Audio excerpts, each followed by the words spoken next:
Wicked for Good is in theaters this weekend. I don't know if there's going to be any other good opportunity to rank all the Wizard of Oz adaptations, so let's go ahead and ease on down the road and get those ranked right now.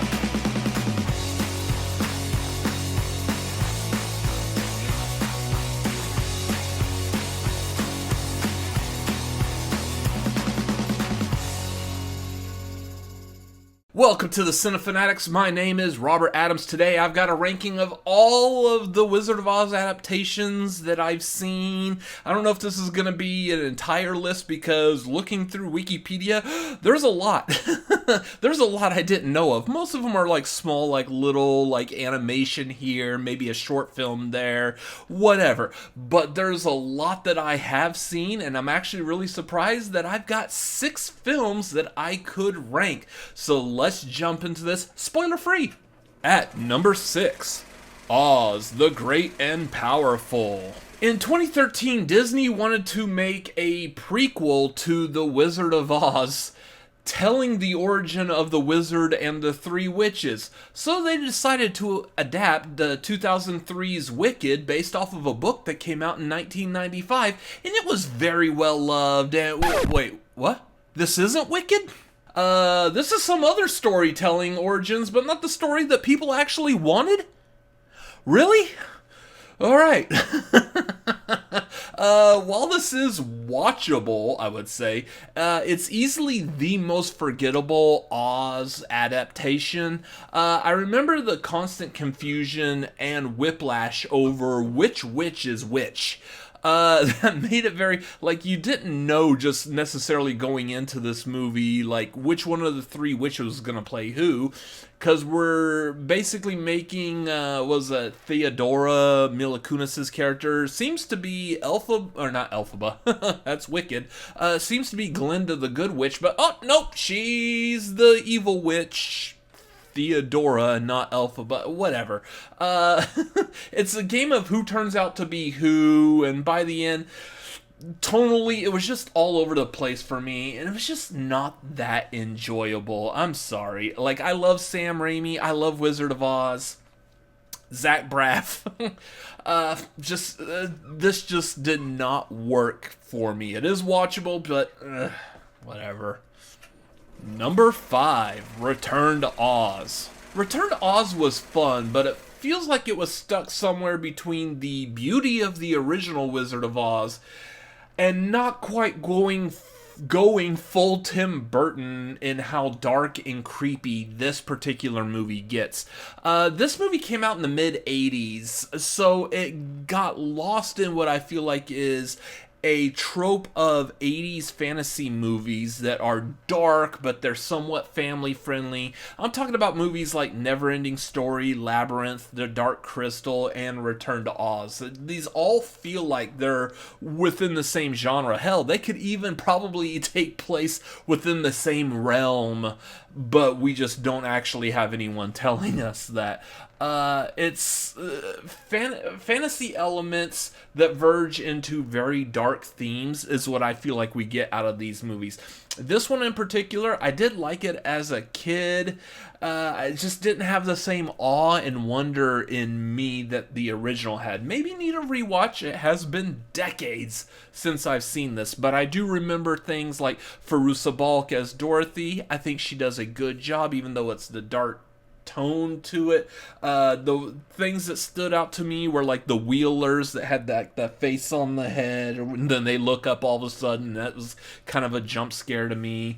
You got the Clock King or TikTok or whatever the app. I can't remember. And then also, wasn't this a movie, I think, that had all, like, the heads in the cases that was, surprisingly, that creeped out a lot of kids, as I've heard. That wasn't the creepy part to me. It was always, like, the Wheeler head was the one that really stood out. And then everything else, I just kind of get confused with those other 80s fantasies, Neverending Story, Labyrinth, whatnot. It is good. It's not as lighthearted or as fun fantasy-wise as the original, but I enjoyed it. Go check it out. Number 4, Wicked for Good. It's enjoyable, but the story of Wicked really did not need to be broken up into two separate movies. I understand why, but this movie suffers because of it. Everything that most people loved about Wicked was all in that first movie. Defying gravity, them being students at Shiz, the cameos from Kristen Chenoweth, Idina Menzel, or Steven Schwartz. That was all in the first movie. We didn't see any of that in the second one. And then while For Good told a good story, half of the movie is built around like showing us what was happening with these characters while the Wizard of Oz is going on over here. Like, the half of this movie is the Wizard of Oz, just the behind the scenes. That what was Glinda doing at the moment that Elphaba was being melted by the water thrown on her. And it doesn't add much in the terms of the story other than setting the table for Wizard of Oz and how that plays out, and then a few things that happen afterwards. I say that knowing there's a twist at the end of Wicked that I really liked. And I think this movie does a great job of nailing exactly how I pictured that twist to be. Now, granted, yes, I have seen the stage performance. I did not go to see it in Broadway. I have not been to New York City, would love to go, but I did see it when it came to Austin, Texas, and toured, and it was a phenomenal production. Absolutely loved it. Would love to go see it again, even though I just saw this a couple of days ago. It could have been better. I think it would have been better had they found a way to keep it all one movie. It just probably would have been like a 3.5 hour long movie, but you know what? It would have been good, and Wicked is a property that deserves that kind of attention. I just wish they did that instead. Number 3. The Wiz. It's time to ease on down the road. I will admit, as a kid, I found The Wiz to be a little off. I didn't understand how or why, and then as I grew up, I learned to appreciate what this movie does, what this movie brought, like the cast, Diana Ross, and you got Michael Jackson, Nipsey Russell as the Tin Man. It's just a phenomenal cast, and the music is so good in this. I love when you can do a different interpretation of something that is very well beloved, and it too could become something beloved. Like, this is a cult classic now. I love it with that different interpretation, whether it's coming from a different viewpoint or culture and the music. Like, all of this movie, is it the original Wizard of Oz? No. It is a completely different thing while still hitting those themes, those ideas, everything that the Wizard of Oz was, were being told from a black perspective. And as someone who doesn't know that culture, is not a part of that culture, I enjoy seeing this for what it was. It stands out as a very powerful voice on its own. And it's also a movie I need to watch again because I haven't seen it in a while, and it's a great movie. Again, it's a cult classic for a reason. Highly recommend it. Check it out if you're a fan of the original Wizard of Oz. It's gonna be good. Number 2, Wicked. Finally! As I stated before, this musical hit Broadway in 2003. It took until 2024. 21 years later, this adaptation is old enough to drink the green elixir. It's old enough, and it finally got made. Like, I would have loved to have seen this movie made with Chenoweth and Menzel as a part of the cast. Bring back as much of the original cast for the film adaptation as possible. Kind of like what they did with Rent in 2005. They brought back most of the cast to do that movie. I would have loved to have seen that done with Wicked as well. That being said, this movie does a phenomenal job of nailing the look and feel of Oz, especially if you only know it from the 1939 film. Ariana Grande and Cynthia Erivo do an amazing job with their characters as Glinda, Galinda, and Elphaba. I also love Jeff Goldblum's take on the wizard. It was a lot of fun. I hope no one ever de-ages him with some crappy CGI, because that would just be sad to do that on a big screen for the general public to view with their own eyes.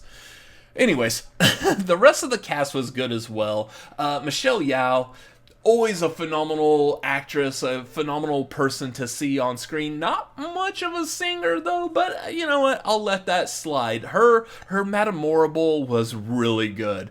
The portrayals of Fiyero and Bach, Nesseros, and Dr. Dillamont, all of them are so good.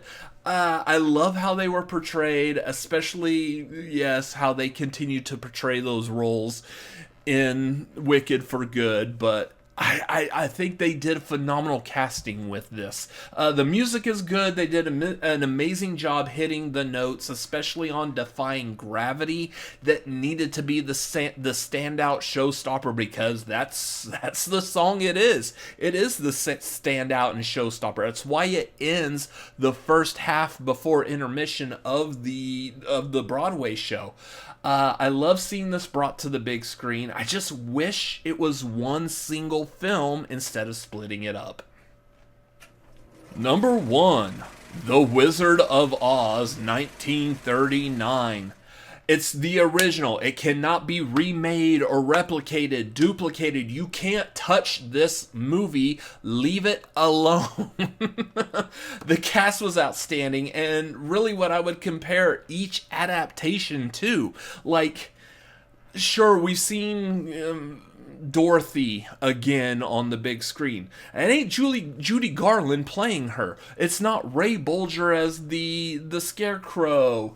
We don't have Burt Lair as the Cowardly Lion. Frank Morgan as the Wizard. We don't have Margaret Hamilton as the Wicked Witch of the West. Billy Burke as Glinda. You're not going to get... I know Jack Haley as the Tin Man. I was leaving him out as well.